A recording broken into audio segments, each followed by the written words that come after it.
मैं करने जा रही हूँ ये कहानी ठोकर हंस में छपी थी नवंबर 2019 के हंस में आई थी ये कहानी। 4-5 साल अपनों से दूर विदेश में रहने के बाद आया राखी का यह त्योहार मेरे और मेरे परिवार दोनों के लिए ही बेहद खास था। उस पर हिंदुस्तानी त्योहारों की यह अतरंगी संस्कृति जो सारे रंगों की फूहड़ मजहबी पहचान भुलाकर केवल एक ही रंग बिखेरती चली जाती है। फिर ईद हो या दिवाली, इस नुक्कड़ से उस नुक्कड़ तक, गली मोहल्लों सड़कों तक सजी दुकानें, संजय की हो या सलमान की, सब पर खूब रौनक होती है। आज भी रंग बिरंगी खूबसूरत राखियों से सजी बेहिसाब दुकानें, रोली, नारियल, मिश्री, मिठाई और तरह तरह के आधुनिक उपहारों से लकदक दिल्ली शहर के बीचों बीच न जाने कितनी उत्साह और ऊर्जा से भरपूर ये बाजार में सजी दुकानें, जो मेरे मैके से बस एक गली की दूरी पर था, जहां से घर की सुई से लेकर सालन तक का सारा सामान आता था। त्योहार पे अपने घर पहुंचते ही दो चीजें मेरी आंखों में दौड़ धूप मचाने लगती थी। एक मेरा अल्हड़ बचपन और दूसरा घर के पास का ये सजा धजा बाजार। बचपन से आज तक कोई त्योहार ऐसा नहीं जो हमने इसके बिना मनाया हो। कुछ खरीदने की गरज से न सही, पर हाजिरी तो जैसे बाकी ही रहती थी। इस बार भी अपने भाई को दिल से हजारों दुआएं देती हुई मैं आखिर पहुंच ही गई अपने मैके। जाने क्यों, पर गाड़ी से घर तक पहुंचते पहुंचते 4 कदम 40 कोस और 4 साल 4 सदी जैसे लगे। इन 4 सालों से मेरे भीतर ही भीतर बहता चला कुछ सामने माँ और भाई को देखते ही आंखों के जरिए रास्ता पा गया। तीनों बहनों के बच्चे, भाई का पूरा परिवार, भतीजियों भांजियों के बीच कुछ नवजात शिशु, मैं पहली बार इन सब के चेहरों पर फैले अपनेपन की खुशी ने अचानक मुझे बेहद खास बना दिया। सालों की दूरी के बादल अब छटने लगे थे। राखी बंधाई की रस्म अदायगी के समय भाई के चेहरे पर कई तरह के भाव आते और जाते रहे। भाई से नज़र हटकर माँ के चेहरे पर जैसे ही पड़ी तो उसकी बूढ़ी पनीली आंखों को खुद पर ही टिके पाया, जिसमें गजब सी स्नेहिल संतुष्टि थी। देर तक सब बातें करते रहे और कुछ समय का पता ही नहीं चला कि अचानक छोटी बहन धीरे से कान में फुसफुसाई,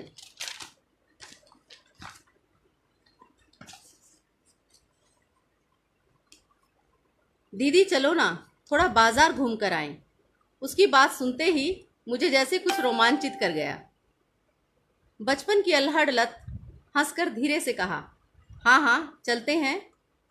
माँ ने हमारी योजना को ताड़ते हुए, अरे कुछ देर में खाना तैयार हो जाएगा, कहीं मत जाओ। छोटी ने चहकते हुए कहा, माँ अभी आ जाएंगे, खाने में अभी देर है। कहते हुए वह मेरा हाथ पकड़कर उठ खड़ी हुई और अम्मा और भाई की तरफ देखकर मैंने भी कहा, बस अभी आ जाएंगे माँ। इस बार माँ के बजाय भाई ने कहा, अच्छा जाओ, लेकिन जल्दी आ जाना, खाने के समय सब साथ खाएंगे। ठीक है भाई, कहते हुए हम जल्दी से बाहर निकल गए। मेरी निगाहें घर से गली मोहल्ले, सड़क और बाजार तक का नाप तोल करते हुए ये सोचा करती रही कि इन 4 सालों में क्या कुछ बदला है। क्या सब कुछ बदला है या नहीं? नहीं, कुछ नहीं बदला। यहाँ सब कुछ तो वैसा ही है, बिल्कुल पहले जैसा। तब छोटी की आवाज़ कानों में पड़ी, अरे दीदी कहाँ खो गई? कब से बोल रही हूँ, वह देखो अपने साथ की दुकान पर, और पहचानो वह कौन है। बहन के कहने के अंदाज में कुछ अजीब था। मैंने तुरंत उस ओर देखा तो पाया पीले और लाल रंग का अनारकली सूट पहने एक पतली दुबली सुंदर सी लड़की कॉस्मेटिक की दुकान पर हाथ को उल्टा कर लिपस्टिक के शेड चेक कर रही है। मैंने पहचानने की कोशिश करते हुए कहा,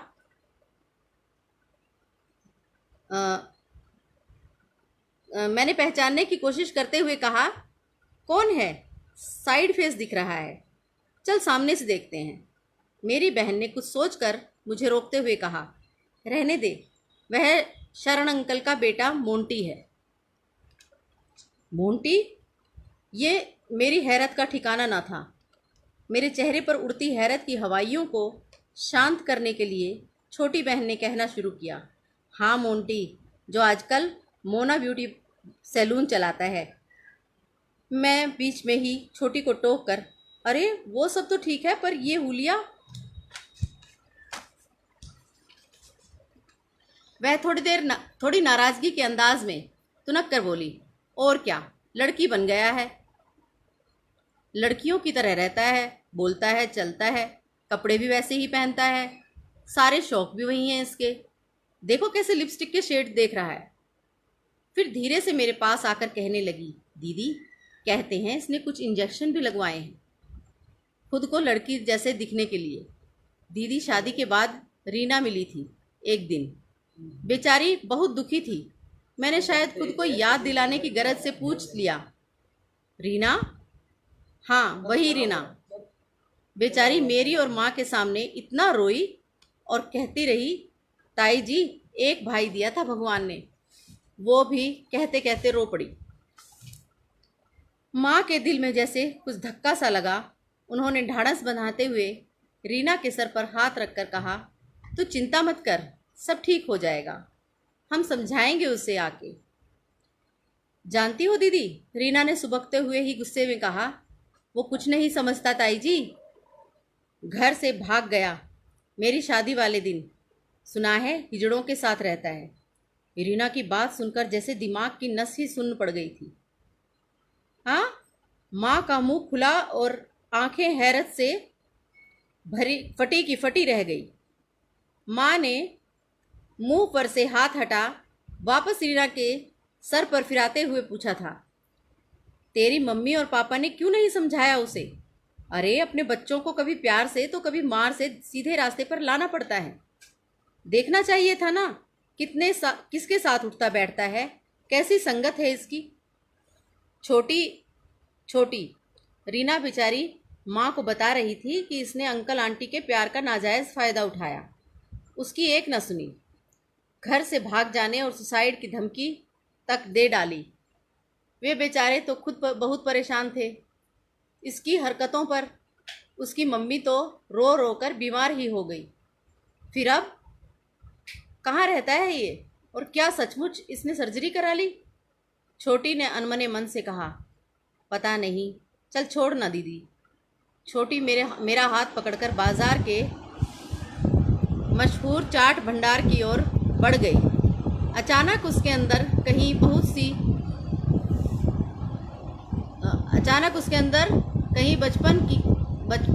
सी बचपन की भूली बिसरी यादों के जंगल से उग आए। कहने को तो हम दूर के रिश्तेदार थे, फिर भी बचपन से जानते थे। चाट खाते हुए ही मैंने मन ही मन उससे एक बार मिलने का निश्चित कर लिया। माँ के घर से वापस आने के बाद पूरी रात मैं अपनी यादों में बचपन से लेकर अब तक के मोंटी की छवि तलाशती रही। कभी याद आता कि कैसे वह खूबसूरती से हम सब लड़कियों की नकल उतारा करता था। कभी अब हमारी आवाज़ की, तो कभी चाल ढाल की, तो कभी नाचने गाने। घर में सब उसकी इन हरकतों को देख देख कर हंस हंस कर दोहरे हो जाते थे। थोड़े बड़े होने पर भी वह अपने पापा के साथ धार्मिक जागरणों और जलसों में जाता था। वहाँ भी वह तरह तरह के वेश धार कर नाचता गाता था। तब अंकल उसे ऐसा करते देखकर बहुत खुश होते थे। कई बार जब अंकल के दोस्त या रिश्तेदार मोंटी को उसकी हरकतों के लिए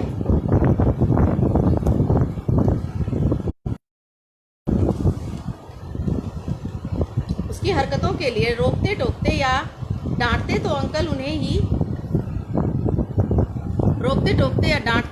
उन्हें ही यह कहकर चुप करा देते कि ये तो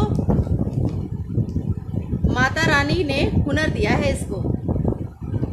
ऐसा नहीं है कि मोंटी पढ़ने लिखने में अच्छा नहीं था, किंतु उसके दोस्तों ने धीरे धीरे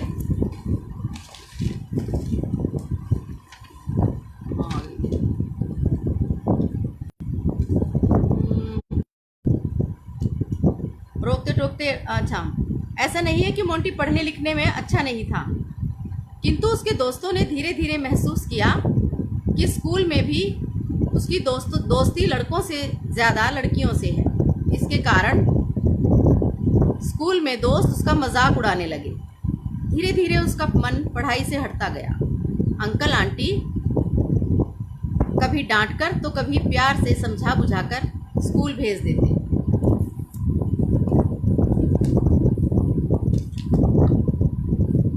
तब तक मेरी भी शादी हो गई। बाद में पता चला कि जैसे वह 12वीं पास कर गया है।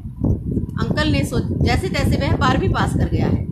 अंकल ने सोचा अब सब सही हो जाएगा, अब शायद वह अपनी ये हरकतें छोड़ देगा। किंतु अंकल को जोर का झटका लगा जब मोंटी के दोस्तों ने ही उसे बताया कि मोंटी कुछ दिन तो कॉलेज आया किंतु अब नहीं आता।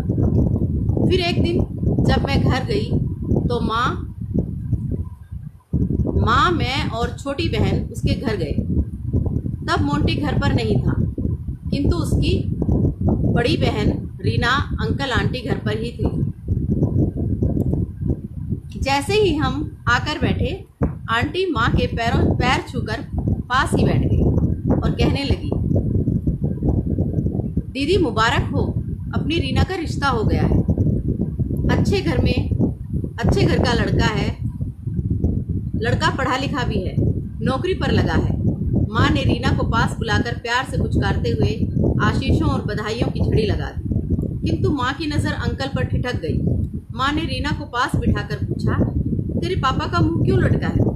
रीना कुछ बोलती उससे पहले ही अंकल बोल उठे, ना भाभी, मेरा क्यों मुंह लटकेगा? मेरी बेटी ने तो मेरा सिर ऊंचा रखा है। कंपनी में इसकी प्रमोशन भी हुई है। यूं ही थोड़ी ठीक ठाक रिश्ता मिल जाता। फिर अचानक उसके चेहरे पर हिकारत सी का भाव उभरने लगा। फिर जैसे अपने से ही बात करते हुए वे बोल रहे थे, फिक्र तो मैंने इस लड़के की है। आंटी ने जैसे बात टालने की गरज से रीना को कहा, जा बेटी, एक बार चाय रख दे, मैं देख लूँगी, फिर तू अपनी बहनों से बात कर लियो। रीना जैसे ही उठकर रसोई की ओर गई, हम दोनों बहनें भी रसोई में पहुंच गई। उम्र में रीना से बड़ी होने के कारण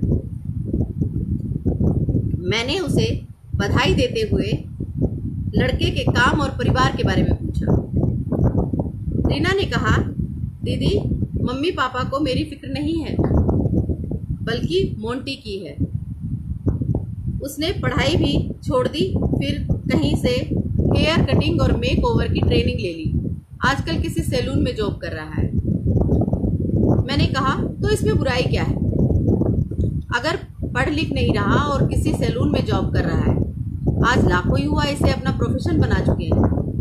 मेरी छोटी बहन बीच में ही बोल उठी, इसमें नया क्या है? उसे तो पहले से ही ये शौक है। रीना चाय को कपों में उड़ेलती हुई धीरे से बोली, उन्हें यही शौक तो दुख दे रहे हैं हमें, उसके यही शौक तो दुख दे रहे हैं हमें। उस दिन हम वहाँ से वापस आने के बाद बहुत देर तक बातें करते रहे। बाद में फिर कभी मेरा जाना नहीं हुआ। फिर कई वर्षों तक मुझे विदेश में रहना पड़ा। उस समय ये अंदाजा भी नहीं था कि स्थिति इतनी गंभीर हो सकती है। आखिर कैसे कोई इस कदर शारीरिक, मानसिक और लैंगिक आधार पर स्वयं को परिवर्तित करने का निर्णय ले सकता है? जहाँ पितृसत्ता इस कदर जड़ जमाए बैठी हो कि लड़कियों को गर्भ में ही उनकी माएँ मार देती हैं। कहीं अंदर से आवाज़ आई, क्या मामला सिर्फ हार्मोनल चेंजेस का है? शायद। फिर एक दिन सीधी पहुंच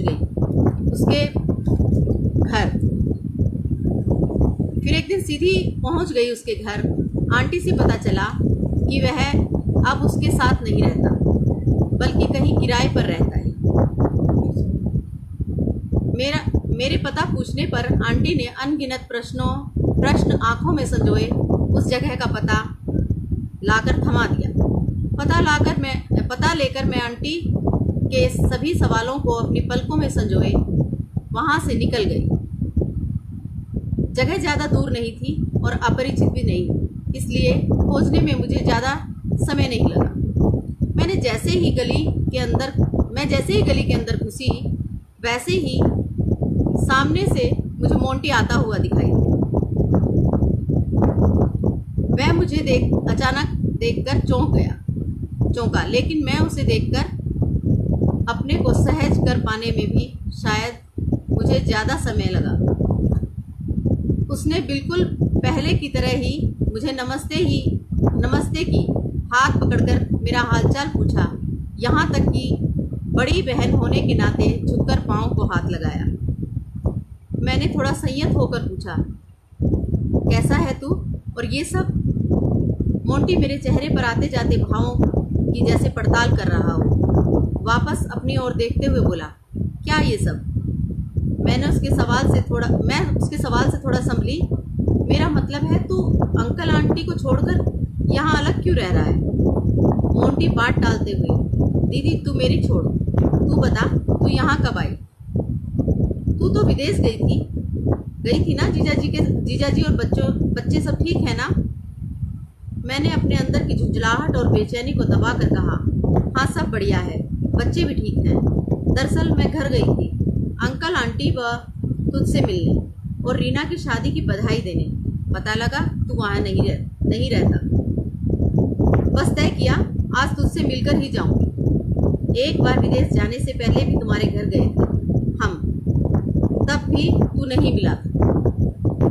मोंटी हंसकर, तो अच्छा है आज मेरी बहन स्पेशल मुझसे मिलने आई है। मुझे मोंटी के इस वाक्य में बेहद गीलापन महसूस हुआ। लगा मैं अभी खड़े खड़े भीग जाऊंगी।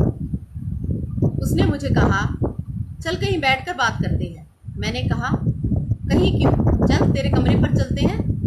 मोंटी, नहीं दीदी, कमरा अभी बहुत फैला हुआ है, आप मेरे साथ चलो। पास ही के एक रेस्तरां में कॉफ़ी के लिए कहकर जब वह वापस मुड़ा तो मैनेजर ने जाने क्या कहा कि वह मेरी ओर देखकर मुस्कुराते हुए मैनेजर को कहा, हाँ, इशारा करके मेरे सामने आकर बैठ गया। उसके चेहरे पर अभी तक भी मुस्कान बिखरी थी। मैंने उसके चेहरे की ओर ध्यान से देखा, जो मुझे आज न जाने क्यों पहले से ज़्यादा प्यारा और मासूम लगा। मैंने उसकी ओर देखकर पूछा, मोंटी सच बता,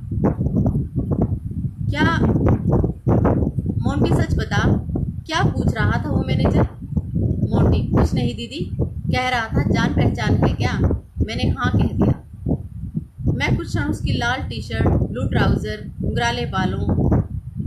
घुंघराले कंधों तक के बालों, गोल चेहरे, गोरा रंग, कानों में बाली, कुल मिलाकर किसी भी तरह की लैंगिक पहचान से अलग एक मोहक व्यक्तित्व को निहारती रही। मोंटी ने कुछ नाराज़गी दिखाते हुए कहा, दीदी कहाँ हैं आप? कॉफ़ी आ गई।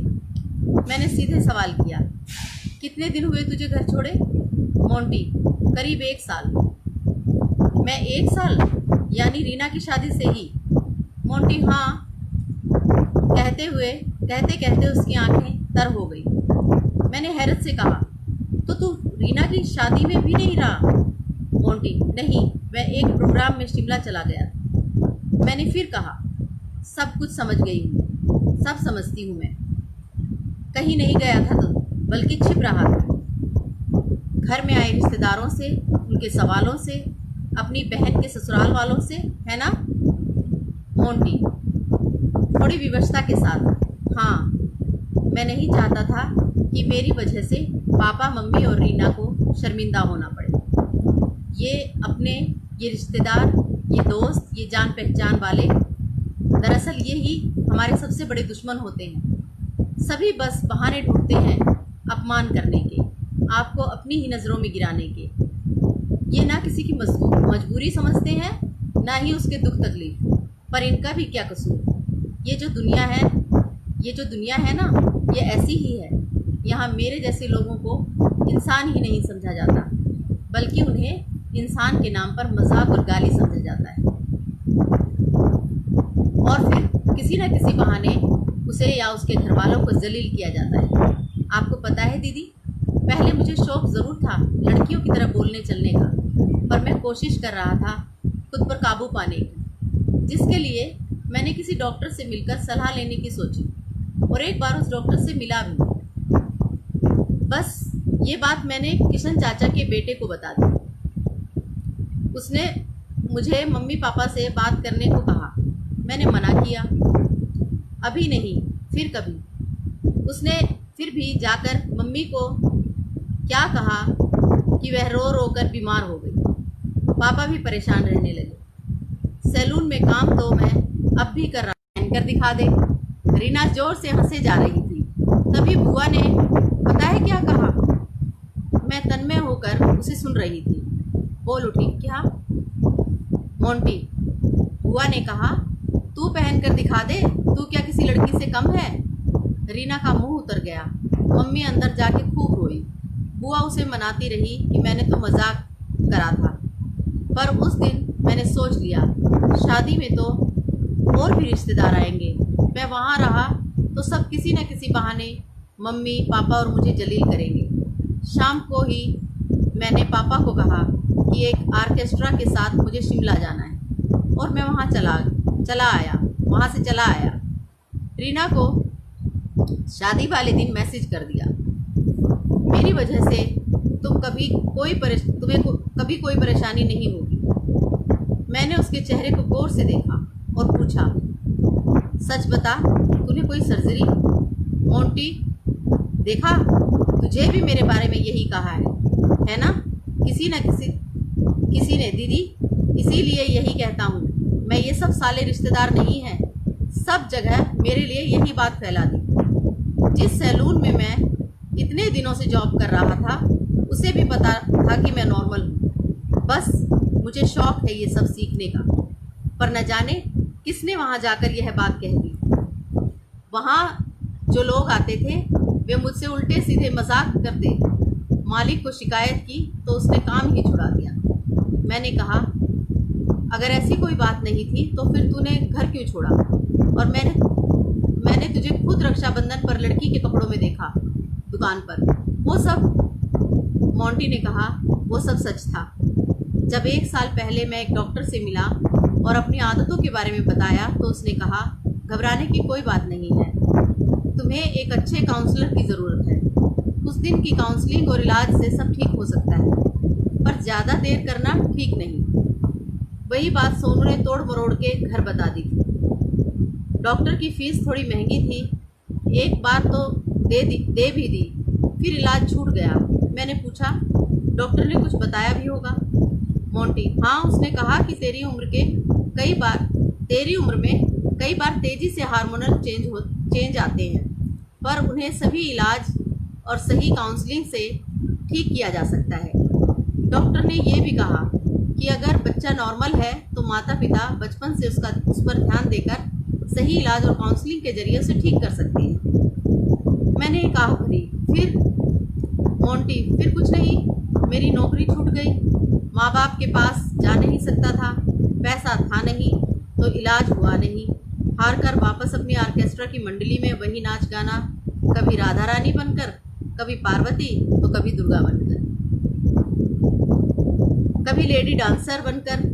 पर वहाँ भी जब तक मेरी जात पता नहीं चली तब तक सब ठीक था। जैसे ही पता चला वे भी अब अजीब सा बर्ताव करने लगे। अब आप ही बताओ दीदी, इसमें मेरा क्या कसूर? कि ये पता होते हुए भी कि मैं एक लड़का हूँ, मेरा दिल लड़कियों की तरह सोचता है, उस पर मेरा वश नहीं है। अब कुछ नहीं हो सकता, मैंने खुद को ढाल लिया है इसी ज़िंदगी में। मैंने पूछा, नहीं, इसमें तेरा कोई दोष नहीं, फिर भी ये दुनिया जैसी है उसमें तुझे कभी कोई शर्म, संकोच या झिझक नहीं होती? मोंटी, होती थी जब तक मैं लड़कों की तरह सोचता था। आपको पता नहीं है, मेरे जैसों के लिए ये दुनिया कितनी जालिम है, जहाँ मुझे सिर्फ इस वजह से परेशान नहीं किया गया, बल्कि मेरी जात को लेकर भी बेइज्जत किया गया। मैं अपने काम में बहुत एक्सपर्ट हूँ दीदी, पर इतना काफ़ी नहीं है। नौकरी पाने के लिए न जाने कितनी कैसी कैसी जिल्लतों ठोकरों को सहा है। इस 1 साल में मैंने अपने को लड़का मानकर ही करोल बाग के एक बड़े सैलून और स्पा में गया। मैं अपने एक दोस्त के साथ नौकरी करने, मालिक भी मेरे काम से बहुत खुश था। फिर एक दिन वहाँ भी एक आदमी ने मुझसे बदसलूकी की। मैंने विरोध किया तो वह मालिक को बुरा भला कहने लगा। मालिक ने मुझे वहाँ से हटाकर साफ सफाई के दूसरे काम करने को कहा तो मैंने मना कर दिया। मेरे साथ ही काम करने वाले एक लड़के ने मुझे ताली बजाकर चिढ़ाते हुए कहा कि वे छक्के, साले भंगी की औलाद, बड़ा आया था एक्सपर्ट बनकर, साले हमारी बराबरी करेगा, कहकर अब सफाई, यही औकात है तेरी। हमने मालिक को बता दिया तू भंगी है। दीदी सच मानो, मैं सन्न रह गया। यहाँ भी जात, जबकि वहाँ मेरे जैसे दूसरे भी काम कर ही रहे थे। मैं उस दिन एक दोस्त के कमरे पर जाकर देर तक रोता रहा, खूब रोया। कहाँ जाता, अपने पर अब बस भी नहीं रहता था। एक दिन एक दोस्त मुझे किन्नरों की बस्ती में ले गया। वहाँ जाते ही उसके उस्ताद ने मुझसे वही सवाल पूछा, किस जात से आते हो? मैं बोल उठा, यहाँ भी, और मैं वापस भाग आया। वो उस्ताद जोर जोर से हंस कर कहता रहा, अबे कहाँ जा रहा है? तुझे तो तेरी जात वाले भी नहीं कबूलेंगे, यहीं आएगा लौट कर। मैं समझ नहीं पा रही थी कि याद रखना, मैं समझ नहीं पा रही थी कि उसे कैसे और क्या यकीन दिलाऊं। बस उसका हाथ पकड़कर लाड से उसकी ओर देखा तो उसकी आंखों में फिर वही बेबसी भरी नमी थी। मैंने उसे कहा, तू कोशिश तो कर, फिर एक बार सब ठीक हो जाएगा। मोंटी, नहीं दीदी, कुछ ठीक नहीं हो सकता। अब मैं एक लेडी पार्लर स्पा चलाता हूँ अपनी एक दोस्त के साथ। वहाँ मुझे सब प्यार करते हैं। वहाँ मुझे कोई कुछ भी सवाल नहीं करता। मुझे लड़कों से लड़कियाँ ज़्यादा प्यारी और भली लगी, इसलिए मुझे मर्द बनकर जीने में कोई इंटरेस्ट नहीं। मुझे भी अब समझ में आता है मर्दों की ये दुनिया कितनी बेदर्द है। किसी को हमारा दर्द नज़र नहीं आता। मैं या मेरे जैसे लोग रोज़ न जाने अंदर ही अंदर कितने खून के आंसू पीकर रहते हैं। वे लड़के ही हैं जो मुझे न पहले जीने देते थे और न अब भी। कभी गाली देकर, कभी ऊल जलूल इशारे करके, कभी सीटी बजाकर छेड़ते हैं, पर अब मुझे कोई फर्क नहीं पड़ता। आज 1 साल से ज़्यादा ही हो गया, घर से कोई नहीं आता मुझसे मिलने। आज तू आई है। मेरा बाप, चाचा, ताऊ, भाई, बंधु कोई नहीं आया। सबने ठुकरा दिया है। मुझे कहते कहते उसकी आंखें भीग गई। मैंने कहा, फिर भी मोंटी, तू एक बार सोच ले, बहुत मुश्किल है ऐसे जीना। मुझसे जो मदद हो सकेगी करूँगी। मोंटी उठा और मेरा हाथ पकड़कर कहा, दीदी तुम बहुत अच्छी हो जो मेरे लिए इतना सोच रही हो। पर अब मैंने खुद को समझ लिया है। मेरे लिए उस हर वक्त की जिल्लत और अपमान से भरी ज़िंदगी से आसान है यह ज़िंदगी। यहाँ मैं खुश हूँ। वहाँ जिस बात का ताना मार मार कर इस ज़माने ने मुझे ठुकराया, उसी ज़िंदगी को अपनाकर मैंने इस ज़माने को ठोकर मारी। धन्यवाद।